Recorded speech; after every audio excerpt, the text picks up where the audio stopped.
What is going on, everybody? It is Frank the Tank, and welcome to my perspective, I guess, on, let's see, we're going to be looking back at bowling video number 62, the Astrophysics Part 2, and I'm going to share with you guys what I went through, all my thoughts, all that stuff, so I guess we may as well go ahead and get this thing going. Here we go. 3, 2, 1, and...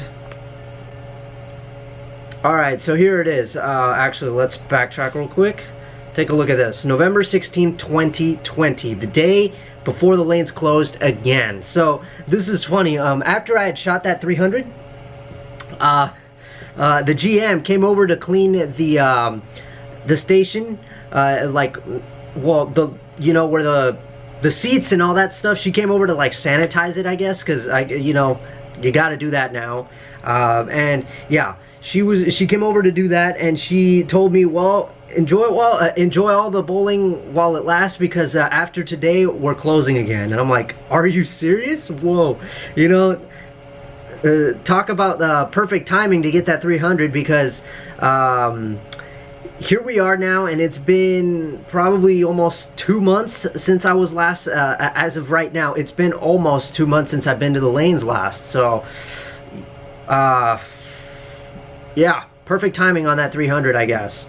But anyway, let's go ahead and let's get into this. And there it is. That's what I used, the Astrophysics, a ball with an asymmetrical weight block, which I never would have expected to get the 300 on, because the Astrophysics was not a ball that was ever in my main arsenal. It wasn't something that I really wanted. For those of you who don't remember, I only got it because it was voted amongst you, the viewers, for me to review it. I put up a voting poll, and this thing ended up winning the votes. So, and then of course the ever so amazing, beautiful white Belmonte Overseas Spare Ball. Nice touch. It was a 14-pound ball, by the way, for those of you who don't know. That Belmo Overseas Spare Ball. So, yeah, look at that. That ball was released in June 2019. I think I got it around that time. But, yeah. Let's see. Discussing the best balls, Tour mention... Okay, when discussing the best balls on the market, Tour players invariably mention the physics. That part is actually true. There are still actually a lot of pro players today who still have the physics in their bag over the Astrophysics, so that tells you something. The physics was a damn good ball, but unfortunately it was discontinued long before the Astrophysics, so yeah. Also, perfect timing on getting that 300 with the Astrophysics, because they discontinued it as well. I totally forgot about that, but yeah. Take a look at that big old arsenal right here. What is that? That has to be at least 14 bowling balls that I have right here. And I guarantee you, after, when I get back to the lanes, a lot of these won't be here. I guarantee you that. But yeah, that thing had to be the strongest thing in my arsenal, bar none. But there is everything, the RG values and the differentials. Pretty strong, I would say, on the RG values and differentials. And of course, it's got an Art2S Pro Reactive cover stock. That's the same thing, the same cover stock that they put on the High Road Pearl and the Trend. And one thing that all these three bowling balls have in common is they have length to them. The Astrophysics obviously being the one with the least amount of length between the High Road Pearl and the Trend, and also I would say the High Road Pearl is the most lengthiest of them all. And the obvious differences for why they all vary in length is because of the weight blocks that they have. The High Road Pearl has a symmetrical weight block, as does the Trend, but they both have different weight blocks. The Trend has that piston core, whilst the High Road Pearl has that, I think it's that same weight block that's in the High Road, the regular High Road. So yeah, that's interesting. But of course, with the Astrophysics, that atomic core weight block that they put in there, that pushes that length a little bit back, which is why it reads the lane earlier compared to the High Road Pearl and the Trend. So that's pretty crazy. That definitely fills a gap, I would say. And of course, I put that pin above the bridge with the mass bias over. I really wanted to get the most out of this ball, and I felt like doing that would, you know, accomplish what I wanted, and that was maximizing the flare. So, here we go. Bowling video number 62. Man, that 300 was so unexpected. You just never know what's going to happen. This is why you should always record your experiences. You never know what could happen today, you never know what could happen tomorrow. Now, one guy in the comment section of bowling video number 62, he asked me, why did I start out playing this deep? Like, why did I even, like, loft a little bit, too? The reason for that was because, I had a game plan. You guys know what my usual game plan is. I start out playing normally, like in the first and second games, and then the third game, I want to test the ball's versatility and see how much it hooks, basically. And this time I decided to try something different, and I tried playing deep, and then I would try playing with speed later to see what would happen. And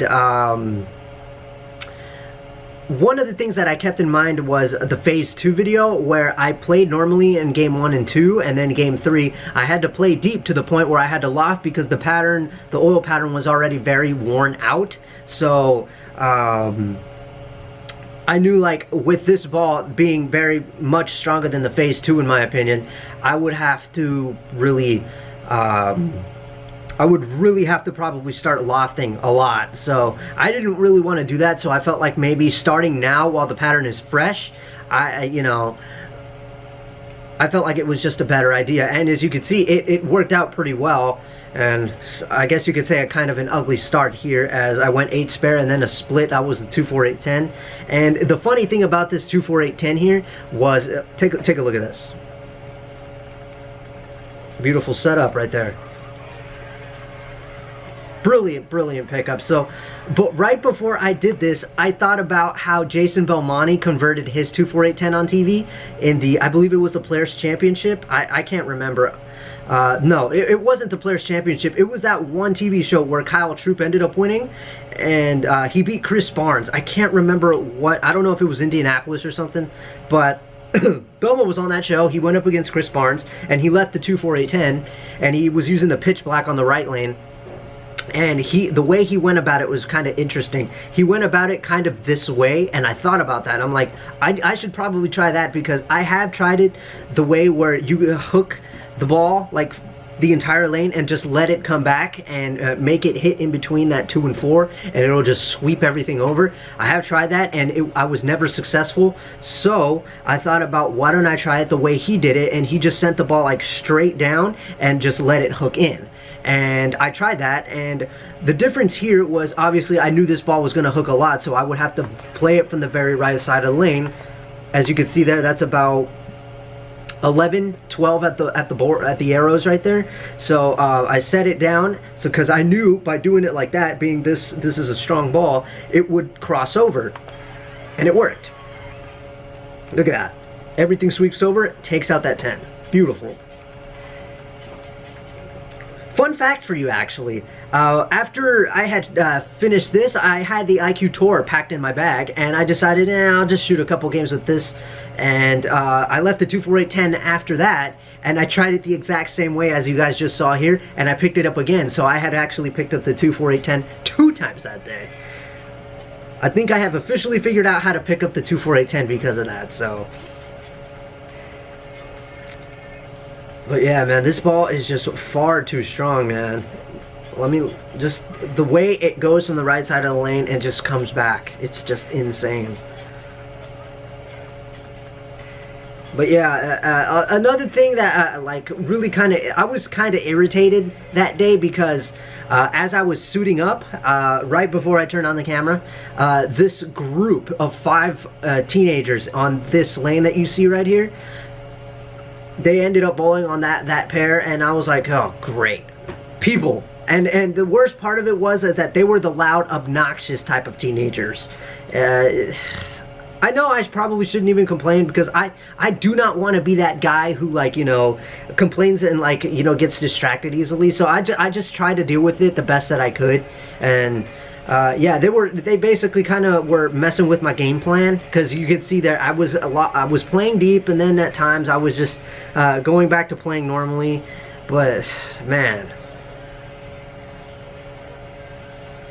there were things that they were doing that were just really making me like angry. Like they weren't like, I know they were like a lane apart from me, but like, cause all right, they weren't on this one, they were on this one, and they weren't necessarily keeping to their lane, if you know what I mean. And you know, sometimes, yeah, sometimes they would just get in my space, you know what I mean. I hated that they were doing that. Like there's this one really stupid girl in this group that she would like walk over from this like right lane here and then walk over to the left lane. You'll probably see it in here somewhere. Like literally stay on your side, you know. See, there she was right there. Walks over and then throws her shot. Like who? Oh my god. The GM, she was getting pretty angry that day too, because she was getting like really irritated with these people because like two or three times she had to tell them, guys, mask on, you know.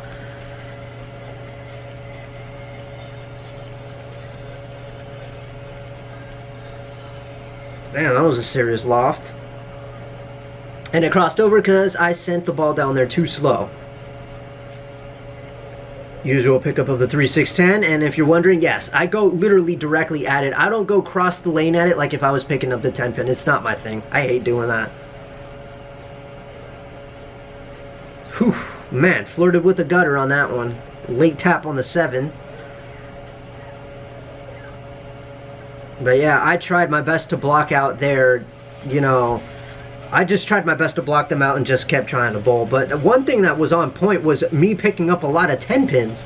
I honestly, like, there's this thing with me, like, if I leave a lot of 10 pins, eventually I miss one, and I surprisingly didn't really miss here. So that was really cool. Yeah, that girl right there, dude. She kept, see, there she goes walking back to that lane, and I had to, like, wait for her to, like, get out of my space, you know. Every single time she would walk on this side and then go back, go to her lane and then throw the shot like an idiot. Stinking Brooklyns, man.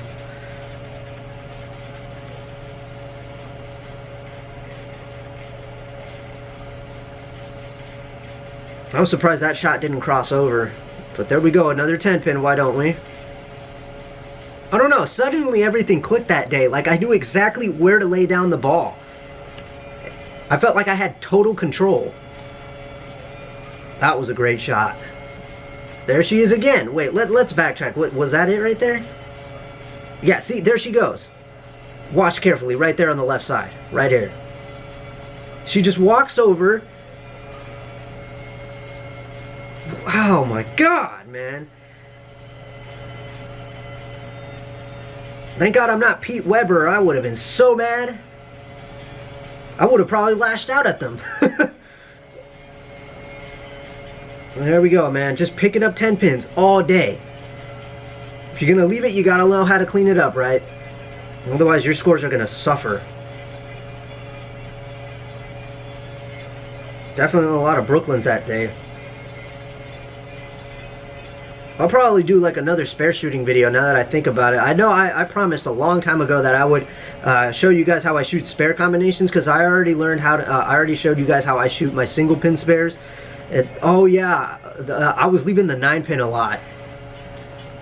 Way too much angle through the pins because I was playing deep. A lot of times it's because I was crossing over like that, you see? That 9 pin just did not want to go. For those of you who are wondering, where did I learn to get the idea to shoot my 9s and my 3-6-10s this way? Anthony Simon said he does it this way. I've seen him do it. And yeah, I thought it was like so much easier to do it that way. Belmo did it once. He did it at the PBA Tour Finals in 2017. He shot it like literally straight at it, but now he just goes like at it like if you were going from the left side shooting at the 10 pin. But man, that ball, hold up, we gotta look at that again. The way it just rebounds back. Look at this. Literally, like, that was at one board and it just, beautiful. That goes to show you how strong this astrophysics is.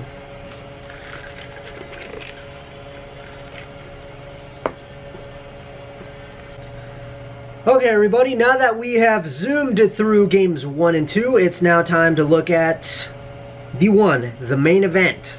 The one you've all been waiting for. So let's go ahead and let's get through this right now. An hour and 10 minutes later. So let me explain this real quickly. Why an hour and 10 minutes later? Well, those kids, man, they were just not shutting up. They were not keeping to their space, and I had just had it. And I told myself, like, I was so disappointed in the scores for game 1 and 2 because I kept in mind what I had gotten in the part 1 series, and I did the math, and I had realized that I needed to at least beat my part 1 series by 1 pin. I needed to score like a 258 or a 259. So yeah, I was just really irritated that my first 2 games were low, and I can't remember what I got, like 209 or something like that. I can't remember, but I was in the low 200s, and I was just irritated. And I normally don't get irritated like with what's going like on around me, because you know, I was like later on kind of disappointed in myself because you know, I'm not that kind of guy, and I do not want to be that kind of guy that makes up excuses and say I got distracted by the crap that's going on around me. I don't know, but in a way, I actually should be glad that they were there, because that's like practice for me, because, you know, I want to be that guy that bowls regardless of what's going on around him, okay? I would hate to be that guy that gets distracted by every single little itty-bitty thing that's going on.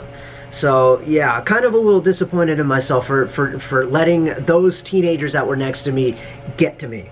But, anyway, yeah, after the second game was done, I had turned off the cameras, and I just told myself, I'm going to wait till these chumps leave, because I just can't take it anymore. And, yeah, I just went, got a drink, kicked back, and wait for them to go.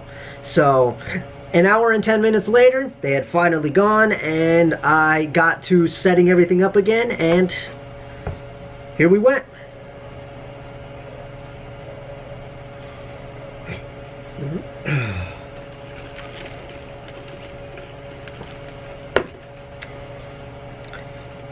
Yeah, so this time I have changed up the camera thing, whatever.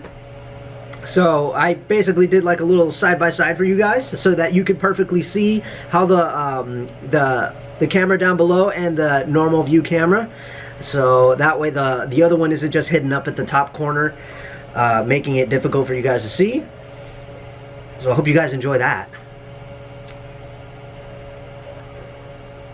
Now that shot was based off of, like, I basically kind of like made like a really like strong guess based off of what I did in that second game, because that second game I was my game plan just went out the door basically because of those kids. I was like, you know what, I'm just gonna do whatever, I'm done here.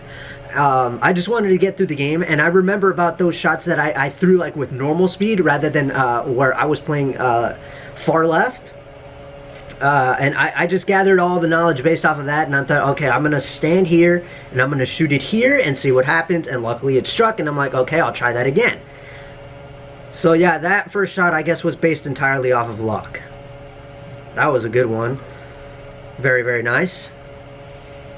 And for some odd reason, everything just clicked in this match. It was so weird. I don't know if it was the drink that I had or whatever, but yeah, everything just clicked suddenly, because one big problem that I've been having these past 2 years, and I've never admitted this until now, is I always get distracted by watching how the ball hooks and seeing if it'll strike or not. I never fully pay attention to what my ball does as soon as it comes off my hand, how it goes to the arrows, where it hooks, and how it goes to the pins. I always fail to pay attention to that, and that is one of the biggest reasons as to why I am so inconsistent, why I can never repeat shots that well. And that's because I fail to pay attention to watch the ball, which is what pretty much all of the pros on tour do. That's why they're able to figure out what to do next. So, but this time it just clicked. I don't know. I mean, every shot was just, you know, like, I knew exactly where to lay it down. I knew where to stand. I knew how it went through the arrows. I knew where it hooked, how it went through the pins. Like in that one, I was like, yeah, you know, like you could see me pull my hand back, like, yeah, okay. But like, I knew, okay, in my mind, that shot deflected. Like you could see, that's actually, see? It hit the pocket, but look how it deflects right immediately, like towards the 6 and the 10. See where it ends up right there? That's a light pocket hit. Okay, that means that the ball did not have enough energy coming off of the what do you call, off of the break point, I guess, and like I don't know, I guess it also had to do with placement as well. But yeah, bottom line is this, when this happens, you'll usually leave a 10 pin, and I knew that, and I'm like, okay, don't do that for the next shot. These things I fail to do, and that's why I honestly don't know how I'm able to string together strikes sometimes. Like sometimes I pay attention like little by little, but that's not enough. You have to pay full attention to each shot. You have to pull every shot. And I admit, all these months, these past 2 years, I failed to do that. That's why it took me this long to shoot 300.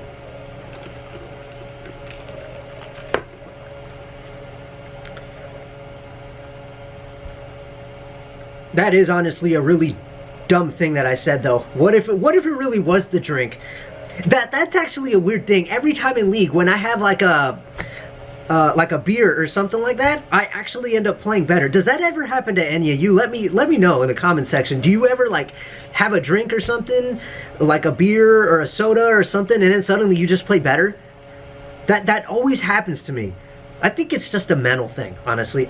It's not like somebody spiked my drink or something, but it's just so weird. But anyway, here we go. Fourth shot. I see, as I mentioned, remember, the third shot, okay, the ball deflected, but look at this one. I knew what to do. I knew where to place it, made the adjustment. Perfect. And the ball, look how it went through the pins. Didn't deflect, went perfectly, and it drove right through. That's exactly what I wanted, and I'm like, I got this. I know I got this now. That's what I need to do.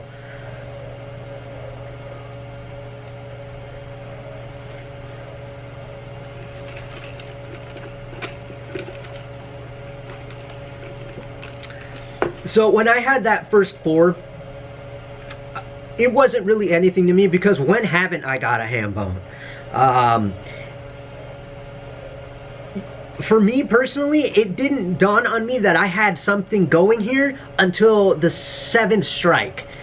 Because, you know, 5th and 6th aren't really that much of a surprise to me. What happens to me is sometimes, more often than not, I usually lose it at the 5th or the 6th strike. And if I get it at the 7th, I'll be like, I'm definitely going to lose it on the 8th one. That's what I'm always thinking. So, yeah, it didn't really occur to me that I was on something here until about the 7th strike. So, yeah, look at this. Watch how it goes to the pins. Even though I fell off balance, I watched it. Even though I fell off balance, I'm like, I'm not going to let me falling off balance distract me. Watch that ball. Drove right through the pins exactly like the last shot. And I was like, this is it. I got this. Just do it. I was like, do it again, you know?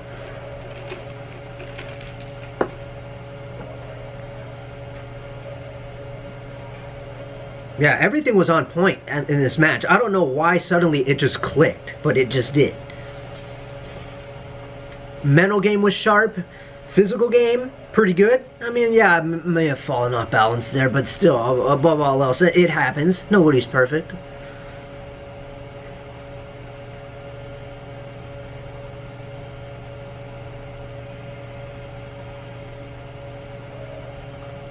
Tried to do the same thing again. Ball drove right through the pins, exactly like I wanted it to. I just kept telling myself, follow that line. Like, I kept repeating that to myself. I did not let that thought escape me, because that's another problem that I also had, is remembering what I did every shot. Like, there were times where I would let my mind go blank, and that's something you don't want to do. But at the same time, you don't want to overwhelm yourself with a bunch of information, because that could also cause you to play bad. But yeah, I wasn't really, usually I take like a minute or 2 in between shots, because I don't want to get like all sweaty and all, you know, because obviously the dumbest thing you could do is rush yourself. And at the same time, you don't want to take too much time as well. But you know, you want to take just the right amount of time. What is just the right amount of time? I don't know, but I felt like just the right amount of time was what I was taking here.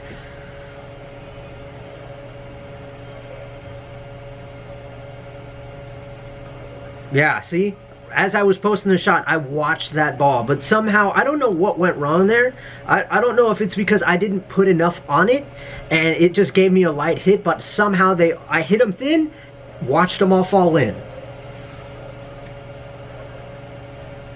And you saw my reaction there, I was like, okay, whew, that was lucky. That was very lucky. And I know somebody in the PBA said hit them thin, watch them spin. They don't spin. They all fall. You know, I don't get that. I say hit them thin, watch them all fall in, because I feel like that makes more sense. All the pins fall in. They explode. They don't spin.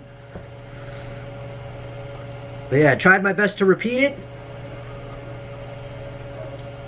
Yeah, on that one, right before I took it, I thought to myself, okay, don't put the ball here in this area, because I guess maybe there's something there that causes the ball to not want to hit the pocket. So I tried to get it more towards like this area, because I knew there was like some friction there, and look how the ball just comes back. Oh, let me rewind that there for you. Look at this. And I can see from there right now that I put a lot more on it, definitely.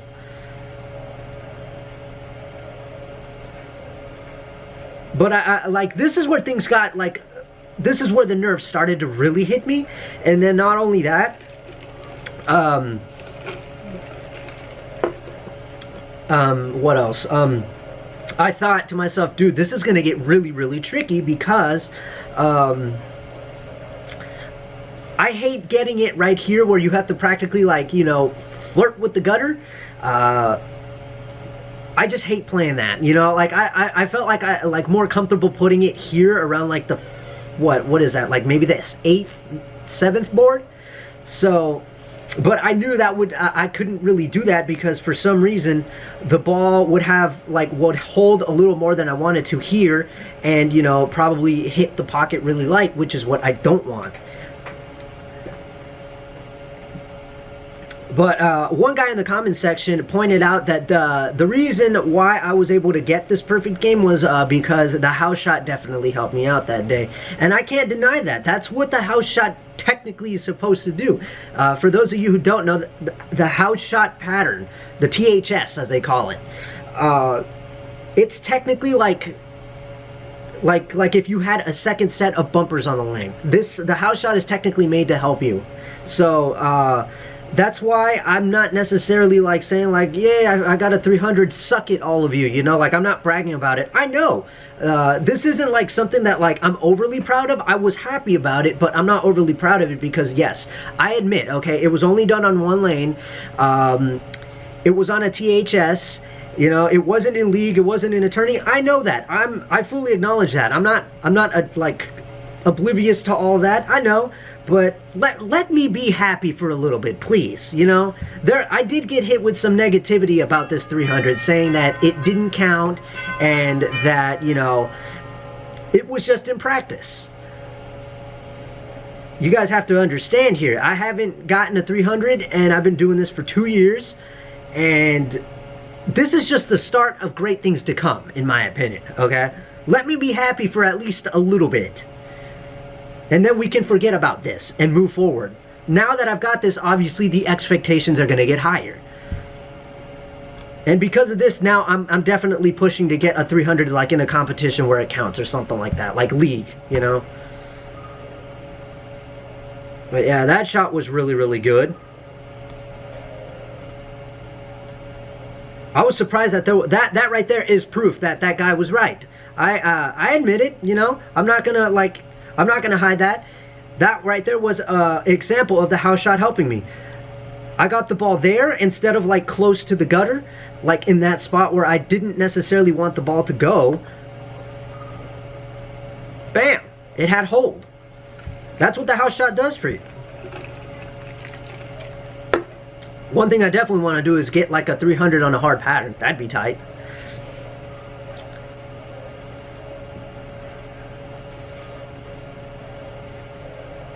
If I was an idiot, I'd be going to competitions right now. But I'm not. I know deep down that I am not ready for that. That's why you guys only see me doing all these practice games, all these reviews, you know. That's why I'm only playing in League. I know I'm not ready yet. I fully acknowledge that. If I was an idiot, I would have shot this 300 and then tried to go to competitions like, yeah, I can do this. Like, no. A couple of good games is not gonna, like, you know, doesn't really prove anything. Especially when they're in practice.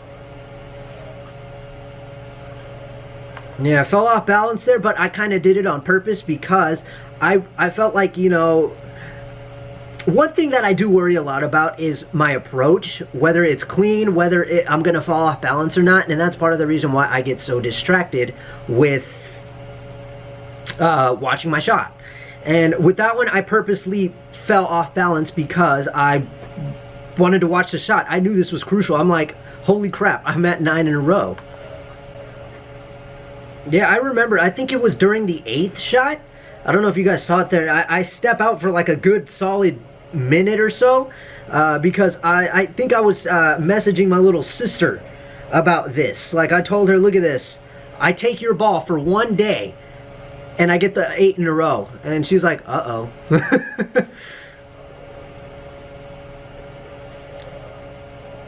I shouldn't have done that. Because I was, that right there was me taking too much time and making myself more nervous. Luckily, I didn't give in to the pressure, but let's move back here for a moment. So yeah, here we are, and at this point, I was so glad that I was not thinking about that of when I was on the front 9 in the pitch black video. I thank God that I wasn't thinking about that, because we all remember what happened there.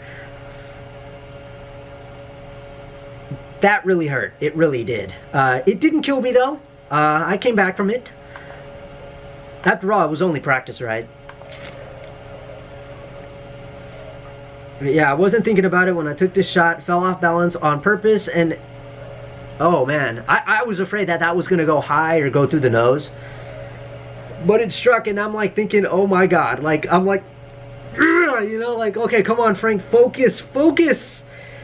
Don't mess this up, you know?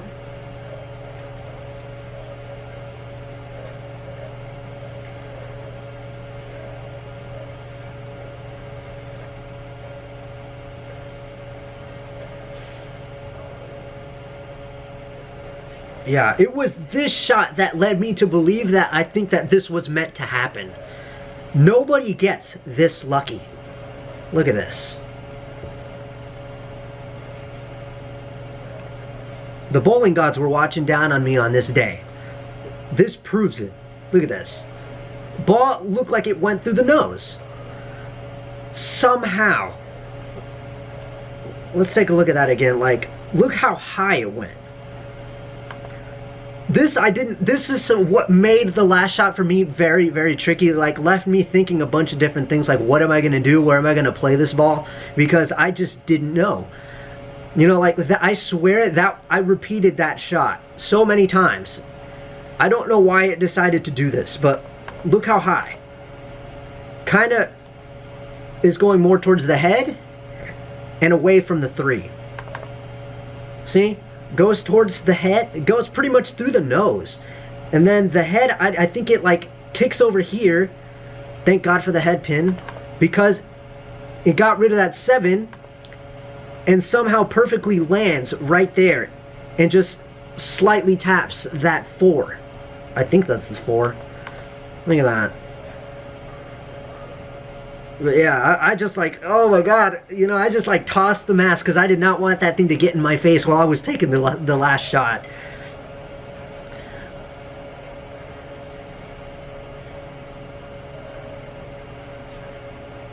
But yeah, I went to the back to, like, I'm like, you know, like, oh my goodness, this is actually happening.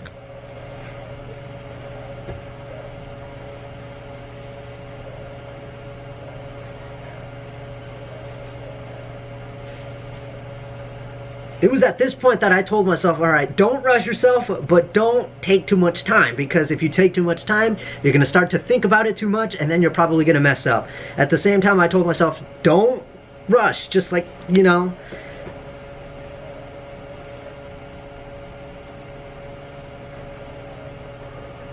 Okay, at this point, I felt like I wasn't rushing myself, but you could see, like, I kind of did sort of rush myself, but it was perfect. It was just perfect. That reaction right there was not me necessarily saying I freaking did it. That reaction was like me saying, it was basically me saying, oh, finally, it's over. Because I was so nerve-wracking. I couldn't take it anymore. I was glad that that was done. Even if I missed, I would have been like, I don't care. I'm sick of this. I'm done. I hate this feeling. That was relief. That was more relief than, yay, you know. It was when I got up that made me realize, like, holy crap. 12 in a row.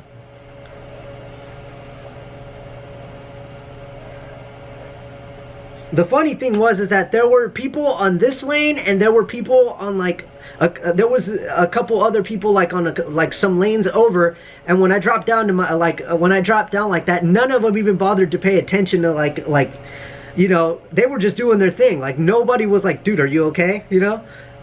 Like, was I invisible? But yeah, there you go.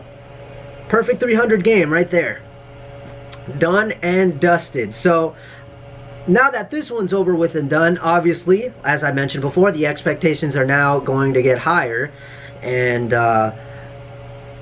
yeah, I mean, it was pretty crazy. But anyway, yeah, very slowly, one by one, people started to hear what I did, and I was looking at it like it wasn't really anything special. Yeah, I was happy about it, but I wasn't bragging about it. I wasn't telling anybody because, you know, that was for me. But it was funny. People, one by one, would come over and tell me, hey, congratulations, we heard about that. And I'm like, how the hell is everybody finding out about this? And but anyway, right after that, I cut the camera. I went over to the counter, and I asked the GM. Her name is Jessie. She was like, I told her, like, can you print out scores and stuff? And she was like, yeah. All right. Take a look at these 3 games and tell me what you see. And then she went over. She did whatever, and she was like, oh, you shot 300. Wow. And then she went on to ask me, like, have you ever shot this before? And I told her, nope, you were looking at my very first one. And she was like, oh, congratulations. And she was the one that was telling everybody. But anyway, yeah, there you guys go. That was the 300 game with the astrophysics. I hope that things go up from here, because somebody in the comment section also said, congratulations, it only goes up from here from now on. And I really hope that that's true. So anyway, hope you guys enjoyed that little perspective. I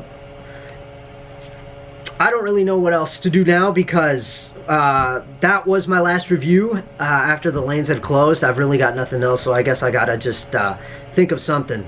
So yeah, I'll catch you guys in the next one, and yeah, what I will do next, I don't know. All I can do is just sit here and pray to God that something happens, because the vaccines are getting rolled out. I recently just got vaccinated myself, and it really was nothing special. I was thinking that it was something crazy, but it really wasn't. It was just a shot, but my arm hurts like hell for some reason.